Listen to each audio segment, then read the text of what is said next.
कुछ राज्यों में कोरोना के हालात बेकाबू होते जा रहे हैं और इसी के मद्देनजर प्रधानमंत्री ने आज सभी मुख्यमंत्रियों के साथ एक बैठक बुलाई है।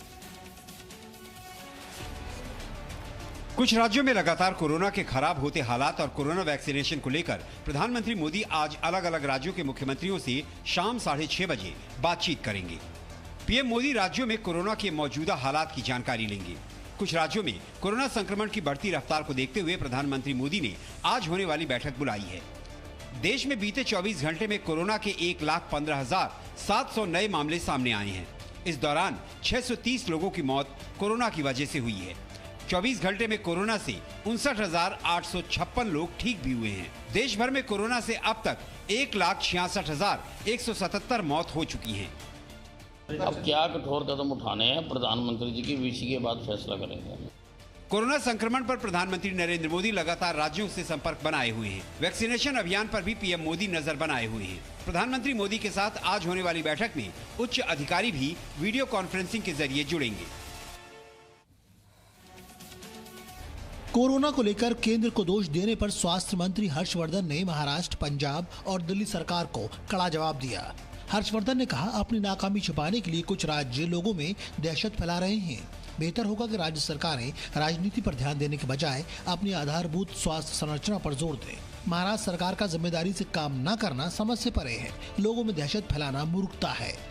वैक्सीन आपूर्ति की निगरानी लगातार की जा रही है और राज्य सरकारों को इसके बारे में नियमित रूप से अवगत कराया जा रहा है। महाराष्ट्र क्या पूरे देश के पैमाने पर जिस तेज़ी से कोरोना की वापसी हो रही है, ये बहुत ही खतरनाक है और उसकी व्यवस्था पूरी करनी चाहिए। अस्पताल में बेड की व्यवस्था होनी चाहिए, वैक्सीन की व्यवस्था होनी चाहिए।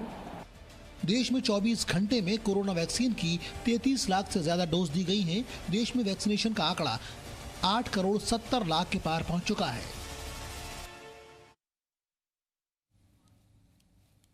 सरकारी और प्राइवेट दफ्तरों में वैक्सीनेशन को लेकर केंद्र ने एक पत्र जारी किया है। केंद्र सरकार ने कोरोना वैक्सीनेशन की रफ्तार बढ़ाने के लिए सरकारी और प्राइवेट दफ्तरों में भी वैक्सीनेशन सेंटर स्थापित करने का फैसला लिया है। केंद्र ने राज्य सरकारों को कार्यस्थल पर वैक्सीनेशन सुनिश्चित करने के लिए निर्देश दिए हैं। 11 अप्रैल से प्राइवेट और सरकारी कार्यस्थल पर वैक्सीनेशन होना शुरू हो जाएगा, जहां 45 साल के ऊपर के लोगों को वैक्सीन लगाई जाएगी। इन केंद्रों पर एक बार में 100 लोगों का वैक्सीनेशन किया जा सकेगा। केंद्रीय स्वास्थ्य सचिव ने राज्यों के अतिरिक्त मुख्य सचिवों और प्रधान सचिव स्वास्थ्य को भेजे पत्र में कहा है कि राज्य वैक्सीनेशन को बढ़ाने के लिए 11 अप्रैल से सरकारी और प्राइवेट दफ्तरों में सेंटर बनाना शुरू कर सकते हैं। पत्र के साथ इसके लिए एक विस्तृत नियमावली भी भेजी गई है। इसमें कहा गया है कि किसी सरकारी एवं निजी कार्यालय में तभी कोरोना वैक्सीनेशन केंद्र बनाया जा सकता है जब वहाँ कम से कम 100 कर्मचारी टीका लगवाने के योग्य हों, यानी वो 45 साल से ज्यादा उम्र के हों और वहाँ काम करते हों। कोरोना बढ़ने से कई शहरों में पाबंदियां लगानी अब शुरू होने के बाद से ही प्रवासी लोगों को लॉकडाउन होने का डर सताने लगा है। वो घर जाना चाहते हैं। महाराष्ट्र और दिल्ली में प्रवासी मजदूरों को लॉकडाउन का डर सताने लगा है। कई जगह कर्फ्यू, आंशिक और वीकेंड लॉकडाउन लगने के बाद इनके मन में संपूर्ण लॉकडाउन की आशंका घर करने लगी है। इस वजह से ये लोग अपने अपने गांव की ओर लौटने लगे हैं, जिसकी वजह से रेलवे स्टेशनों और बस स्टैंड पर भीड़ बढ़ने लगी है। बच्चों लेके समस्या बन गया। लॉकडाउन हो जाएगा तो हम लोग दिल्ली में रह के कितना क्या खर्चा कर सकते हैं, इसलिए अपना गांव में जा रहे हैं। प्रवासी मजदूर पिछले साल की तरह किसी भी दिक्कत की आशंका से डरे हुए हैं। इसी वजह से वो महानगरों को छोड़ रहे हैं। इन शहरों में केवल दिल्ली या मुंबई ही नहीं बल्कि छोटे शहरों के प्रवासी भी शामिल होने लगे हैं। दिल्ली के साथ साथ पुणे में भी रेलवे स्टेशन पर पहले के मुकाबले ज्यादा भीड़ बढ़ गई है। पुणे में कोरोना को रोकने के लिए पहले से ही नाइट कर्फ्यू और आंशिक लॉकडाउन लागू है। बीते साल के मुकाबले भले ही कोरोना के मामले तेजी से बढ़ रहे हैं, लेकिन देश में संपूर्ण लॉकडाउन की संभावना कम ही है। और महाराष्ट्र में 2 दिनों के बाद फिर कोरोना के नए मामलों की संख्या 59,000 के पार पहुंच गई है। 1 मिनट में पूरा अपडेट देखिए। महाराष्ट्र में कोरोना के नए मामलों की संख्या दोबारा 59,000 से ज्यादा पहुंच चुकी है। बीते 24 घंटे में महाराष्ट्र में 59,907 नए मामले सामने आए हैं, जबकि इस दौरान 322 मरीजों की कोरोना से मौत हो गई। वहीं पिछले 24 घंटे में 30,296 मरीज इलाज के बाद ठीक हो गए हैं। महाराष्ट्र में एक्टिव मरीजों की संख्या 31,73,261 पहुंच गई है। राज्य में कोरोना से कुल 56,652 लोगों की मौत हो चुकी है। वहीं अगर बात मुंबई की करें तो मुंबई में 24 घंटे में 10,442 नए मामले सामने आए हैं, जबकि इसी दौरान 24 मरीजों की कोरोना से मौत हो गई है। अकेले मुंबई में कोरोना के 4,83,042 मामले सामने आ चुके हैं, जबकि कोरोना से मुंबई में कुल 11,856 लोगों की मौत हो चुकी है। और दिल्ली में कोरोना के नए मामलों की संख्या फिर से 5,000 के पास आई है। 1 मिनट में पूरा अपडेट देखिए। दिल्ली में कोरोना के नए मामलों की संख्या में गिरावट नजर नहीं आ रही है। पिछले 24 घंटे में दिल्ली में 5,506 नए मामले सामने आए, जबकि इस दौरान 20 मरीजों की कोरोना से मौत हुई। वहीं पिछले 24 घंटे में 3,363 मरीज इलाज के बाद ठीक हो गए। दिल्ली में कोरोना के कुल 6,90,568 मामले सामने आ चुके हैं। इनमें से 6,59,980 लोग इलाज के बाद ठीक हो चुके हैं, जबकि एक्टिव मरीजों की संख्या 19,455 हो गई है। दिल्ली में कोरोना से कुल 11,133 लोगों की मौत हो चुकी है। दिल्ली में कोरोना रिकवरी दर 95.57% है, जबकि कोरोना से मृत्यु दर 1.61% है। दिल्ली में कोरोना के बढ़ते मामलों के बीच आज नाइट कर्फ्यू का दूसरा दिन था, जो रात 10 बजे से 5 बजे तक रहता है। नाइट कर्फ्यू 30 अप्रैल तक जारी रहेगा। सचिन वजह ने एनआईए कोर्ट में चिट्ठी देकर शरद पवार पर गंभीर आरोप लगाए हैं। कार में जिलेटिन छड़ रखने और मनसुख हीरेन मर्डर केस में आरोपी सचिन वजह ने एनआईए कोर्ट में महाराष्ट्र के पूर्व गृह मंत्री अनिल देशमुख पर गंभीर आरोप लगाए हैं। वजह ने एनआईए कोर्ट में एक चिट्ठी देकर एनसीपी प्रमुख शरद पवार का भी नाम लिया। वजह ने लिखा, मुंबई पुलिस में दोबारा ज्वाइन करने के बाद बताया गया कि शरद पवार उसे दोबारा सस्पेंड करना चाहते हैं। ये बात उसे तत्कालीन गृह मंत्री अनिल देशमुख ने बताई। शरद पवार को मनाने के लिए उससे 2 करोड़ रुपए मांगे गए, लेकिन इतनी बड़ी रकम देना मेरे लिए मुमकिन नहीं था। तब के गृह मंत्री अनिल देशमुख ने उससे बार पब में हर महीने 3 लाख वसूली करने को कहा, लेकिन उसने मना कर दिया। मंत्री अनिल परब ने उससे बीएमसी की 50 लिस्टेड कंपनियों में से 2-2 करोड़ रुपए मांगने का भी दबाव बनाया। चिट्ठी के मुताबिक सचिन वजह ने सारी बात मुंबई के तत्कालीन पुलिस कमिश्नर परमबीर सिंह को बताई, तो उन्होंने उससे कोई भी गैर कानूनी काम करने से मना कर दिया। सचिन वजह के आरोपों पर उद्धव सरकार के मंत्री और शिवसेना नेता अनिल परब ने इसे बीजेपी की साजिश करार दिया है। धर्म के नाम पर ममता को वोट मांगना महंगा पड़ सकता है। देखिए कैसे, 1 मिनट में पूरी खबर। केंद्रीय चुनाव आयोग ने पश्चिम बंगाल की मुख्यमंत्री और तृणमूल कांग्रेस की अध्यक्ष ममता बनर्जी को उनके 3 अप्रैल को दिए गए भाषण को लेकर नोटिस भेजा है। बीजेपी ने ममता पर सांप्रदायिक आधार पर वोट मांगने का आरोप लगाते हुए चुनाव आयोग से शिकायत की थी।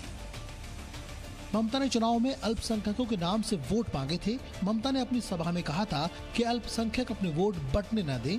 बीजेपी ने ममता बनर्जी की चुनाव आयोग से शिकायत की थी, जिसके बाद चुनाव आयोग ने ममता को 48 घंटे में अपना पक्ष रखने को कहा है।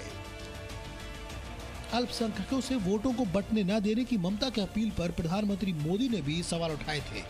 प्रधानमंत्री ने कहा था कि ऐसी बात अगर हमने कर दी होती तो विपक्ष आसमान सर पर उठा लेता। वहीं निष्पक्ष चुनाव के लिए एक और कार्रवाई करते हुए चुनाव आयोग ने दक्षिण दिनाजपुर, बर्धमान पूर्व और बर्धमान पश्चिम के चुनाव अधिकारियों के तबादले भी कर दिए हैं। जम्मू के कैंप में रखे गए 150 रोहिंग्याओं पर सुप्रीम कोर्ट आज फैसला सुनाएगा। जम्मू में कैंप में रखे गए करीब 150 से ज्यादा रोहिंग्याओं को म्यांमार भेजा जाना चाहिए या नहीं, सुप्रीम कोर्ट आज इस पर फैसला सुनाएगी। Chief justice S A. बोबड़े की अध्यक्षता वाली 3 सदस्यीय खंडपीठ आज उस याचिका पर अपना फैसला सुनाएगी, जिसमें जम्मू में कैंप में रखे गए 150 से ज्यादा रोहिंग्याओं को छोड़ने की मांग की गई थी। 26 मार्च को CGI एस.ए. Bobde, justice AS. Bopanna और जस्टिस वी. सुब्रमण्यम की पीठ ने याचिका पर विस्तार से दलीलें सुनने के बाद आदेश को सुरक्षित रख लिया था। इससे पहले 27 मार्च को सुप्रीम कोर्ट ने रोहिंग्याओं और बांग्लादेशियों समेत सभी घुसपैठियों की पहचान करके 1 साल के भीतर उन्हें वापस भेजने की मांग पर केंद्र और सभी राज्यों को नोटिस जारी कर जवाब मांगा था। इसके साथ ही कोर्ट ने इन याचिका को रोहिंग्याओं के बारे में पहले से लंबित याचिका के साथ सुनवाई के लिए जोड़ने का भी आदेश दिया था। जम्मू कश्मीर में सरकारी दफ्तरों पर तिरंगा फहराने पर एक बार फिर महबूबा मुफ्ती ने आपत्ति जताई है। जम्मू कश्मीर में राष्ट्रीय ध्वज तिरंगा फहराए जाने पर पीडीपी अध्यक्ष और पूर्व मुख्यमंत्री महबूबा मुफ्ती ने एक बार फिर विरोध किया है। हर सरकारी इमारत पर तिरंगा फहराए जाने के आदेश पर महबूबा मुफ्ती ने कहा कि ऐसा लगता है कि सरकार में जम्मू कश्मीर को लेकर असुरक्षा है। सरकार में बैठे लोग डरे हुए हैं। महबूबा ने कहा, कहीं भी राज्यपाल इस तरह का आदेश जारी नहीं करते हैं, फिर कश्मीर में यह आदेश क्यों जारी किया गया है? कश्मीर में किसी को भी अपनी बात रखने की आजादी नहीं है। कहीं इनको दिल में कहीं ना कहीं गैर यकीनियत है, इनके दिल में सेंस ऑफ इनसिक्योरिटी है। अदरवाइज हिंदुस्तान में तो कहीं भी किसी स्टेट में कोई भी जो है रूलर ये नहीं कहता है, कोई भी गवर्नर हो या दूसरा वो नहीं कहता है हर जगह झंडे लहराओ। जम्मू कश्मीर में ही क्यों? बीजेपी ने महबूबा मुफ्ती के बयान का विरोध करते हुए कहा कि जम्मू कश्मीर भारत का हिस्सा है और हर किसी के पास जन्म सिद्ध अधिकार है कि वो तिरंगा फहराए। राज्य में अनुच्छेद 370 हटने के बाद से राज्य का झंडा फहराना बंद किया जा चुका है। दिल्ली और मध्य भारत में तेज गर्मी पड़ रही है, तो वहीं गंगोत्री उत्तरकाशी में इस वक्त बर्फ पड़ रही है।